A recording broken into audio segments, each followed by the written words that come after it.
நமஸ்காரம். 1000 நாமங்கள் 1000 கதைகள் 309வது திருநாமம் இஷ்டாய நமக. திருவரங்கத்தில் ராமானுஜர் வாழ்ந்து வந்த காலம். தனுர்தாசர் என்ற ஒரு மெய்காப்பாளரும் அதே திருவரங்கத்தில் வாழ்ந்து வந்தார். அவரது மனைவிக்கு ஹேமாம்பாள் என்று பெயர். அவள் பேரழகி. அந்த பெண் எப்போது வெளியே சென்றாலும் தனுர்தாசர் அவளுக்கு குடைப்பிடித்து கொண்டு பின்னால் செல்வது வழக்கம். உச்சி வெயிலில் மனைவிக்கு குடைப்பிடித்து செல்லும் தனுர்தாசரை ஒரு நாள் ராமானுஜர் பார்த்தார். தனுர்தாசரை அழைத்து, ஏனப்பா உன் மனைவிக்கு இப்படி குடைப்பிடித்து கொண்டு செல்கிறாய் என்று கேட்டார். அவளது கண் அழகை பாருங்கள். அந்த கண்களுக்கு நான் அடிமை. அந்த கண்ணழகில் மயங்கியதால் தான் அவளுக்கு குடைப்பிடித்து கொண்டு பின்னால் செல்கிறேன் என்று விடையளித்தார் தனுர்தாசர். மனைவியிடம் நிச்சயமாக அன்பு காட்ட வேண்டும். ஆனால் இவனது அன்பு கிட்டத்தட்ட வெறி போல் மாறிவிட்டது. இது நல்லதல்ல. இவன் மனைவியிடம் காட்டும் இந்த அளவு கடந்த அன்பை இறைவனிடம் காட்டினால் இறையருளுக்கு பாத்திரமாகலாமே என்று சிந்தித்தார் ராமானுஜர். தனுர்தாசருக்கு புரியும் விதத்தில் அவருக்கு இவ்விஷயத்தை எடுத்து சொல்லி அவரை திருத்த வேண்டும் என்று முடிவெடுத்தார். எனவே ராமானுஜர் தனுர்தாசரை பார்த்து, உன் மனைவி பெரிய கண்ணழகி என்கிறாயே, அவளது கண்களை விட அழகிய கண்களை காட்டினால் என்ன செய்வாய் என்று கேட்டார்.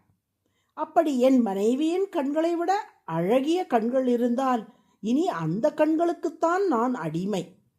அந்த கண்களை எனக்கு காட்டுவீர்களாக என்று ஆசையுடன் கேட்டார் தனுர்தாசர்.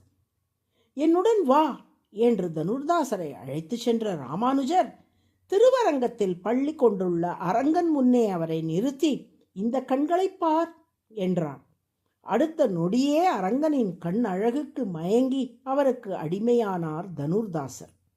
அவர் மட்டுமின்றி அவரது மனைவியான ஹேமாம்பாளும் அரங்கனுக்கு அடியவள் ஆனாள். தனுர்தாசரும் ஹேமாம்பாளும் முறையே பிள்ளை உறங்காவில்லிதாசர், பொன்னாச்சியார் என்ற பெயரோடு ராமானுஜருக்கு சீடர்கள் ஆனார்கள். அதன் பின் அரங்கனின் ஒவ்வொரு புறப்பாட்டிலும் கையில் வாளோடு பெருமாளுக்கு மெய்காப்பாளராக உடன் செல்லத் தொடங்கினார் பிள்ளை உறங்காவில்லிதாசர். இந்த அதிசயத்தை கண்ட சில அடியார்கள் ராமானுஜரிடம், அரங்கனின் கண்ணழகை காட்டியே இவரை நீங்கள் திருத்திவிட்டீர்களே, இறைவனின் கண்ணழகுக்கு அவ்வளவு சிறப்பு உண்டா என்று வியப்புடன் கேட்டார்கள். அதற்கு ராமானுஜர், அதில் என்ன சந்தேகம்? எல்லா மனிதர்களும் அடிமனதில் இறைவன் மீது அன்பு என்பது இருந்தே தீரும். ஓர் உதாரணம் சொல்லுகிறேன். ஒரு மகன் இளம் வயதிலேயே தன் தாயை பிரிந்து விடுகிறான் என்று வைத்துக் கொள்ளுங்கள்.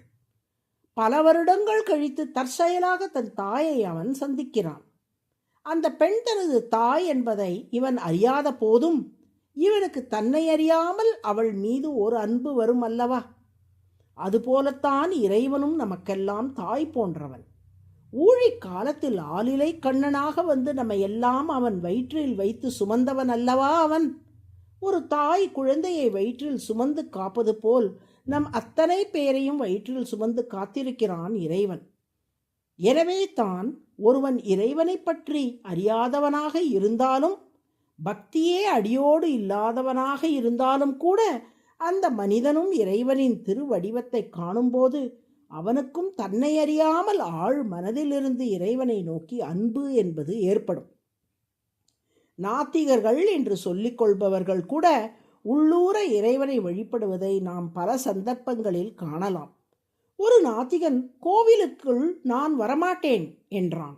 ஏன் என்று கேட்டதற்கு, கோவிலுக்குள்ளே கடவுள் உள்ளார், அதனால் நான் உள்ளே வரமாட்டேன் என்றானாம். எனவே அனைவருமே தெரிந்தோ தெரியாமலோ ஆழ் மனதில் இறைவனை நம்புகிறார்கள், ஏற்கிறார்கள். அவனிடம் தன்னை அறியாமலேயே அன்பு செலுத்துகிறார்கள். இங்கே நம் பிள்ளை உறங்காவில்லி தாசருக்கு இந்த இறைவனின் கண்களை நான் நேரில் காட்டிய பின் அவருக்கு இறைவன் மேல் அன்பு உண்டாகாமல் இருக்குமா? அதனால்தான் இவர் உயர்ந்த பக்தராக மாறிவிட்டார் என்று விளக்கினார். இஷ்ட என்றால் விருப்பமானவர் என்று பொருள்.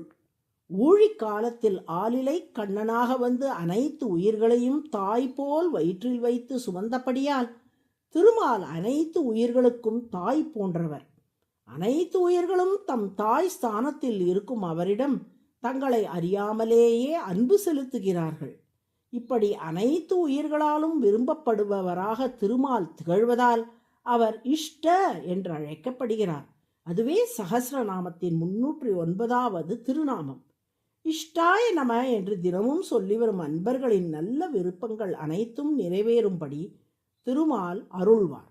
நாராயண நாராயண.